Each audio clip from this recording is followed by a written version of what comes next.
Good morning, students of class 11th. Today in our accountancy class, we are going to continue our chapter number 13, that is ledger. आज का हमारा topic रहेगा ledger posting of single column cash book. ठीक है, पहले हम single column cash book में laser की पोस्टिंग कैसे करते हैं वो देखेंगे. देखिए, जब हमारी सिंगल कॉलम कैश बुक होती है मतलब उसके अंदर हमें अमाउंट का सिर्फ एक ही कॉलम दिया होता है. ठीक है, तो उसकी हम एंट्रीज कैसे करेंगे. देखिए, जब हमें कैश बुक दी हो तो हमें फर्स्ट थिंग क्या है, कैश अकाउंट खोलने की अलग से ज़रूरत नहीं होती. तो कैश से रिलेटेड ट्रांजैक्शन तो कैश बुक अपने आप ही क्या कर देंगे, कवर अप कर देंगे. लेकिन जो दूसरा अकाउंट अफेक्ट होता है उसके अफेक्ट को कंप्लीट करने के लिए, डबल एंट्री सिस्टम को पूरा करने के लिए हमें क्या करना होता है, जिस भी अकाउंट को इफेक्ट कर रहा है उसकी एंट्री. जैसे अगर मान लीजिए कैश बुक में हमारी जो दूसरा पोर्शन है दिया हुआ है टू मनोहर लाल. ठीक है, जैसे हमें दिया हुआ है टू मनोहर लाल 7200, तो ये एंट्री हम कहाँ पे करेंगे लेजर में, मनोहर लाल के अकाउंट में बाय कैश अकाउंट करके. लेजर में ये डेबिट साइड है तो मनोहर लाल के अकाउंट में कैश बुक में अगर ये 7200 है डेबिट साइड, तो लेजर में ये बाय कैश हो जाएगी 7200 के नाम से मनोहर लाल के अकाउंट में. ठीक है, वही क्रेडिट साइड कैश बुक की उल्टा हो जाएगा. कैश बुक में अगर कोई आइटम क्रेडिट साइड दी है तो उसका जो भी आइटम क्रेडिट साइड दिया उसी अकाउंट के हमारे डेबिट साइड में वो एंट्री हो जाएगी टू कैश करके. ठीक है, सिंपल है. टू कैश अकाउंट लिख के वही एंट्री क्रेडिट साइड वाले ट्रांसफ़र हो जाएगी उसी अकाउंट में जिसमें से हमने ये ट्रांसफ़र किया है कैश बुक में से. Simple. Double column cash book में देखिए एक चीज़ होती है कॉन्ट्रा एंट्री. कॉन्ट्रा एंट्री देख रहे हो, कॉन्ट्रा एंट्री होती है जैसे मान लीजिए कोई ट्रांजैक्शन है, बैंक टू कैश जाती है या कैश टू बैंक जाती है, तो वो एंट्रीज कॉन्ट्रा हो जाती है जो एक दूसरे से कट जाती है. उसके लिए दूसरा कोई अकाउंट खोलने की हमें ज़रूरत पड़ती ही नहीं. तो डबल कॉलम कैश बुक क्या होती है, इस कैश बुक में डबल कॉलम बने होते हैं. डबल कॉलम कैसे, स्टार्टिंग में डेट, देन पर्टिकुलर्स, फिर journal folio. Okay, after that क्या बना होता है हमारा अमाउंट का कॉलम. इसमें अमाउंट की जगह कैश का कॉलम और उसके बाद बैंक का कॉलम. फिर अगेन डेट, पर्टिकुलर्स, कुछ इस तरह से इसका परफॉर्म होता है. देखिए डेट का column, then particulars, voucher number, ledger folio, मैंने जर्नल फोलियो बोला था, यहाँ पे लेजर फोलियो होगा, cash, bank. Again date, particulars, voucher number, ledger folio, cash and bank. Cash और बैंक के दो साइड होंगे, दो कॉलम्स होंगे. ठीक है, ये डेबिट साइड है और ये क्रेडिट साइड. अब हम एक क्वेश्चन करते हैं इसका. वही इसमें वैसे ही होगा जो दूसरा अकाउंट होगा. अगर वो हमारी कैश बुक के डेबिट साइड है तो उसी अकाउंट के लेजर में क्रेडिट साइड में उसकी एंट्री हो जाएगी बाय कैश या बाय बैंक करके. ठीक है, डेबिट है तो क्रेडिट साइड, क्रेडिट है तो डेबिट साइड. देखिए हम एक सम करते हैं जिससे ये सब चीज़ें ज़्यादा क्लियर हो जाए.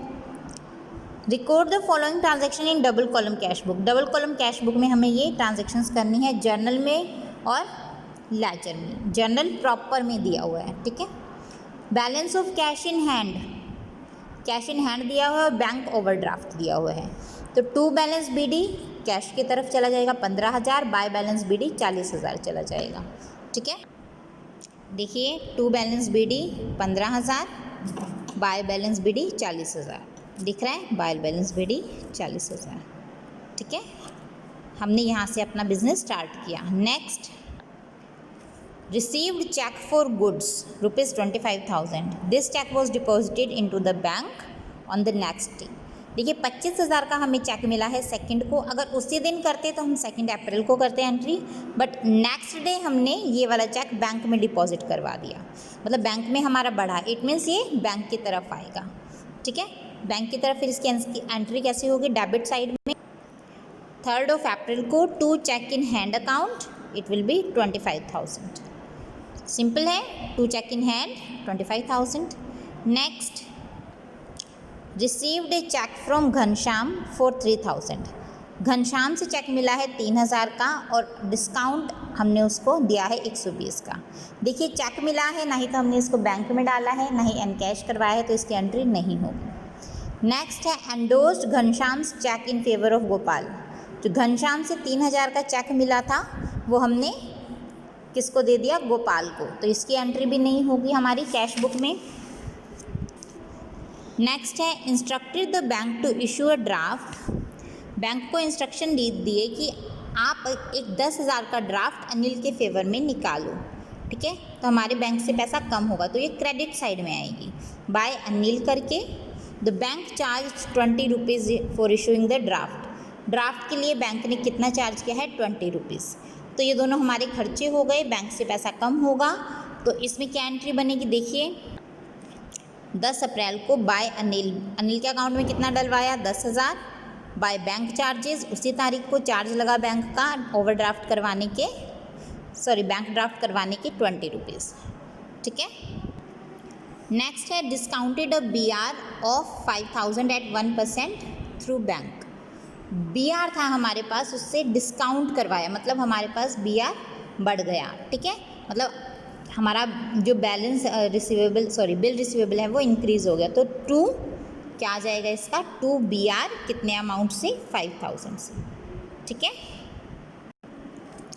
बट यहाँ पे अगर हम ध्यान से देखें तो 1% हमने बैंक में क्या किया है? डिस्काउंट भी करवाया है, तो 5,000 का 1% हो जाएगा 50 रुपीज़, तो 4,950 नेट अमाउंट है जो हमारा 2 BR में आएगा। देखिए 2 BR अकाउंट 4,950, ठीक है, simple. Next received a bank draft for 8,850 from Mahesh in full settlement of 9,000 rupees Mahesh से लेने थे, उसने 8,850 रुपये हमें दिए हैं, ठीक है, और ये जो हमने जो ड्राफ्ट हमें मिला है वो हमने बैंक में भेज दिया है। तो अब इसकी एंट्री होगी 20 अप्रैल को किसके नाम से? टू महेश करके आएगी, कितने अमाउंट से? 8,850 बैंक में जाएंगे, ठीक है। नेक्स्ट है placed an order with Vikas for goods of the value 10,000। हमने विकास को ऑर्डर दिया कि आप इतना सामान 10,000 का हमारे पास भेज दो, चेक भेजा उसको 8,000 का ऑर्डर के साथ, ठीक है। अब देखिए इसकी एंट्री कैसे होगी? दिनेश को ऑर्डर किया है, देखिए विकास को ऑर्डर किया था हमने, बाय विकास कितने हज़ार का चेक दिया है हमने? 8,000 का, ठीक है। अब वो उसी दिन लगवा ले, कब लगवा ले हमें नहीं पता, लेकिन हमें ये पता है 8,000 अमाउंट हमारे बैंक से चला जाएगा, तो क्रेडिट साइड में हमने लिख दिया बाय विकास बैंक में 8,000 रुपीज़, ओके। नेक्स्ट दिनेश था हमारा डेटर था, उसने 8,000 रुपये देने थे, लेकिन वो इंसॉल्वेंट हो गया, दिवालिया हो गया, उसने 60 पैसे ही दिए हैं 1 रुपये में, तो 8,000 का 60% 4,800, ठीक है, मतलब ये 4,800 हमें रिसीव हो गए। तो जो रिसीव हुए हम क्या करेंगे? टू दिनेश करके इसके नाम से ही हम कैश में क्या कर देंगे? इसकी एंट्री कर देंगे, ठीक है। टू दिनेश कैश में कितना है? 4,800 अमाउंट हमारा आ जाएगा। नेक्स्ट पेड एक्सेंट कंपनी दिए हैं, मतलब ये क्रेडिट साइड आएगा, बाय अ चेक बैंक के थ्रू, ठीक है, 9,800 का, तो बाय एक्सेंट कंपनी कितना है? 9,800, ठीक है। Deposit 16,000 into bank to bank, क्योंकि बैंक में पैसा आया है हमारा, तो 16,000 के नाम से बैंक में चला जाएगा, ठीक है। तो कैश अकाउंट डेबिट, ठीक है, कैश हमारा आ जाए, कैश कम हो जाएगा, बैंक बढ़ जाएगा, तो इसकी उल्टी एंट्री हो जाएगी, इसका हो जाएगा bank account debit to cash, तो टू कैश करके ये हमारी किस में एंट्री हो जाएगी? डेबिट साइड आ जाएगी। देखिए टू कैश अकाउंट किया हमने 28 तारीख को, कॉन्ट्रा एंट्री है 16,000 बैंक में डाले हैं हमने, बैंक बढ़ गया ना। Interest on overcharge bank by bank, interest लगाया है, मतलब हमें देना पड़ेगा 2,500 रुपये, तो बाय इंटरेस्ट ये कितना हो जाएगा? 2,500 रुपये, ठीक है, बैंक से ये कट जाएंगे, तो बैंक में क्रेडिट साइड जाएगा। परचेज गुड्स फॉर 20,000, 20,000 के गुड्स खरीदे विद इन स्टेट, तो CGST और SGST लगेगा, और चेक उस दोनों की उसके ट्रांजैक्शन के लिए दिया, तो बाय परचेजेज 20,000 CGST और SGST लगा के बाय CGST बाय SGST, ठीक है, bye input CGST bye input SGST। कितना कितना 20,000 पे 6%, 1200 रुपये, ठीक है। वहीं गुड्स सेल किए हमने 25,000 के, चेक रिसीव किया है और बैंक में डिपॉजिट करवा दिया है उसी दिन, IGST लगा है 12%। तो इसका क्या बनेगा, टू सेल्स, क्योंकि हमारे पास पैसा आया है, ठीक है, to sales 25,000, to output IGST account, bank में कितना जाएगा हमारा, देखिए 25,000 पे 12% हमारा कितना बनेगा, यस 3,000 रुपये, ठीक है। 25,000 पे 12% 3,000, तो to output IGST 3,000, to sales में 25,000। सिंपल सम है। अब जो भी साइड बड़ी है दोनों साइड का टोटल करेंगे, देखिए कैसे। कैश साइड का टोटल गया 15 और 48 19,800, ठीक है। वहीं यहाँ पे हमने कैश साइड का क्रेडिट साइड में टोटल गया तो 16,000 ही है, ठीक है। तो बाय बैलेंस CD 3,800 इधर आ जाएगा कैश में। बैंक का अगर हम देखें, इस साइड का जो हमारा टोटल है वो कितना बनता है, इस साइड का टोटल हमारा बनता है लगभग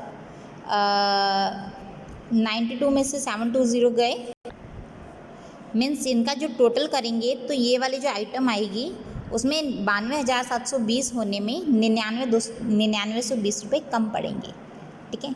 टोटल आएगा 92,720, इस साइड का टोटल करेंगे तो 99,120, जब तक हम ऐड नहीं करेंगे तब तक 92,720 हमारा नहीं बनेगा, तो ये वाला हमारा अमाउंट आ गया। तो अगले साल हम लेके जाएंगे बाय बैलेंस BD, ये वाला जो अमाउंट है 99,120 क्रेडिट साइड, डेबिट साइड वाला अमाउंट क्रेडिट साइड जाएगा और क्रेडिट साइड वाला अमाउंट डेबिट साइड जाएगा, ठीक है। ये वाला अमाउंट इस तरफ जाएगा, ठीक है। By balance BD to balance BD, ये कैश में जाएगा, ये बैंक में जाएगा। सिंपल है। अब देखिए इसकी जर्नल प्रॉपर में एंट्रीज, वो एंट्रीज जो किसी भी अकाउंट में नहीं आती, ना कैश में, सॉरी ना कैश में, ना परचेज में, ना सेल्स में, किसी भी बुक में नहीं आती, वो एंट्रीज हम जर्नल प्रॉपर में करते हैं, ठीक है। जैसे cheque in hand account debit to sales account, cheque in hand account discount allowed, ये वाली एंट्री हमने नहीं की थी कैश बुक में, तो ये वाली इसमें आएगी। Gopal to cheque in hand account, Gopal से चेक कब मिला, ट्रांसफ़र कब किया, बैंक में कब दिया, that is the different thing, लेकिन कब मिला।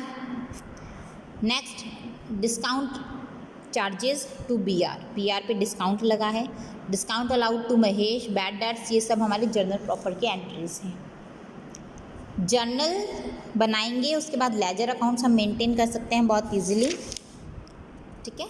ये सब लेजर अकाउंट्स हैं, इनपुट CGST आई, और ये हमारा क्वेश्चन इस तरीके से क्वेश्चन नंबर 4 कंप्लीट। नेक्स्ट है ledger posting of purchase account. Purchase account की लेजर पोस्टिंग कैसे होती है, देखिए परचेज बुक के अंदर हमें पता है वो सब एंट्रीज आती हैं जिनकी हम क्रेडिट में परचेज करते हैं, ठीक है। हमने परचेज बुक अपने पिछले वाले चैप्टर में बनाई थी। अब posting to personal account, purchase book के अंदर जो पर्सनल अकाउंट होते हैं जिसमें पर्सन्स का नाम या पार्टीज़ का नाम गिवन होता है जिससे हमने परचेज़ किया है क्रेडिट में, ये वाली जो एंट्रीज़ हैं इनको हमें देना होता है, दीज आर द गिवर्स, ठीक है। इन्होंने हमें सामान दिया है तो ये हमारे क्रेडिटर बन जाएंगे, तो क्रेडिट को हमेशा मतलब गिवर को हमेशा क्रेडिट करते हैं, ठीक है ना। तो इसके अकॉर्डिंग हमारा जो रूल लगा है वो क्या है, debit the receiver credit the giver, तो गिवर है मतलब जो क्रेडिटर है उसको हम क्रेडिट करेंगे, ठीक है। तो यहाँ पे क्या लिखेंगे, बाय परचेजेस अकाउंट करके इसकी एंट्री लेजर में पोस्ट कर दी जाएगी। Simple. Posting to purchases account, purchases account की पोस्टिंग कैसे होगी, मंथली बेसिस पे भी हो सकती है। टोटल परचेज कॉलम पूरा डेबिट साइड का ट्रांसफ़र कर दिया जाएगा परचेज अकाउंट में, to sundries as per purchase book लिख के, ठीक है। सिंपल है। Input CGST, input SGST, input IGST, ये सब पार्टीज़ के नाम के साथ डेबिट साइड में पोस्ट कर दिए जाएंगे लेजर बनाते हुए। सिंपल। ये आपकी एंट्रीज इसमें गिवन है, देखिए। Boat goods from Rahul Bajaj of Kanpur on credit, purchase book में आएगी इसकी एंट्री। ठीक है, इसको हमें किस में डालना है, परचेज बुक में डालना है, ऑलराइट, और फिर उनको लेजर में डालना है। परचेज बुक में हमें पता है इन सब की एंट्रीज कैसे होगी। परचेज बुक से लेजर में कैसे डालेंगे, देखिए राहुल बजाज से ख़रीदा, CGST और SGST है, विद इन स्टेट है। 2.5 लाख का सामान 15 हज़ार हमारा क्या लगा हुआ है, CGST और SGST। इसके अंदर क्या होएगा, बाय परचेजेस, देखिए राहुल बजाज से ख़रीदा, तो ये क्या है हमारा, हमने इसको देना है, ही इज़ द क्रेडिटर, तो क्रेडिट द गिवर। तो लेजर में पोस्ट करते हुए हम क्या करेंगे, इसकी क्रेडिट साइड में एंट्री कर देंगे, ठीक है। तो इसकी एंट्री होगी राहुल बजाज के अकाउंट में, by purchases account 2.5 lakh, by input CGST 15,000, by input SGST 15,000, ठीक है, सिंपल है। उसी तरीके से गणेश इंडस्ट्रीज़ हैं हमारी, ट्रेड डिस्काउंट दिया है, IGST है, ठीक है। गणेश का बाय परचेजेस कितना परचेज़ किया है, 96,000, ठीक है। ट्रेड डिस्काउंट माइनस करने के बाद हम इसमें अमाउंट लिखते हैं हमेशा, ठीक है, 96,000। नेक्स्ट है बाय इनपुट IGST, क्यों आउटसाइड स्टेट किया है हमने, कोलकाता की थी ये, तो इसके अंदर हमारा जो IGST लगा है वो कितना लगा है, 11,520, तो IGST हमारा 11,520। इसी तरीके से दूसरे अकाउंट्स भी हमारे इसमें मेंटेन कर लेंगे। देखिए ऐसे ही आपकी सेल्स में एंट्री होगी, सेल्स बुक में, परचेज रिटर्न बुक। आप एक बार इसके सम्स ट्राई कीजिएगा, बिल्कुल मुश्किल नहीं है, बस थोड़ा ध्यान से देखना है कि डेबिट साइड में कौन सी दी है, क्रेडिट साइड में कौन सी दी है। जब जर्नल बनाएं उसके अकॉर्डिंग ही आपकी लेजर में पोस्टिंग हो जाएगी। वहीं परचेज बुक का देखते हुए सिर्फ आपको ये ध्यान रखना है कि लेजर में आपकी हमेशा ट्रेड डिस्काउंट माइनस करने के बाद ही पोस्टिंग होती है, ठीक है। परचेज़ किया है तो क्रेडिट साइड एंट्री होगी, सेल किया है तो डेबिट साइड एंट्री होगी। परचेज रिटर्न अगर आप कर रहे हो तो डेबिट साइड होगी, सेल्स रिटर्न कर रहे हो तो क्रेडिट साइड होगी। सिंपल। बुक्स आपने पहले बनानी सीख ली थी। ट्रायल बैलेंस में करते हुए जब आप लेजर बनाते हैं, देखिए 10th क्वेश्चन जो है आपका वो ट्रायल बैलेंस का है। इसमें आपको ट्रायल बैलेंस भी बनानी है, balance the accounts and prepare trial balance. Trial balance में सिंपल फॉर्मूला लगेगा हमारा, लेजर का जो भी बैलेंस आए हमारा, डेबिट बैलेंस हो तो ट्रायल बैलेंस के डेबिट साइड, क्रेडिट बैलेंस हो तो ट्रायल बैलेंस के क्रेडिट साइड। सी, ये हमारी ट्रायल बैलेंस है as at 30 April 2017। Cash in hand क्या होता है, ज़्यादा डेबिट बैलेंस होता है 23,300, डेबिट साइड लिखा है। This is proforma, name of accounts, ledger folio, ledger का number, debit balance, credit balance, simple. और लास्ट में इसको क्या कर देंगे हम, टोटल करके दोनों साइड को देखेंगे, अगर इक्वल कर जाती है तो मीन्स अर्थमेटिकल एक्यूरेसी है हमारी, नहीं करती तो it means it is not arithmetically correct. Okay, तो आज का ये चैप्टर आपका कंप्लीट हो गया। आज आप इसके सारे सम्स अच्छे से अपनी फेयर नोटबुक में नोट करेंगे और यहाँ पे कहीं भी कोई भी कन्फ्यूजन आती है तो इसके बारे में पूछिएगा। Okay, so that's all for today, thank you.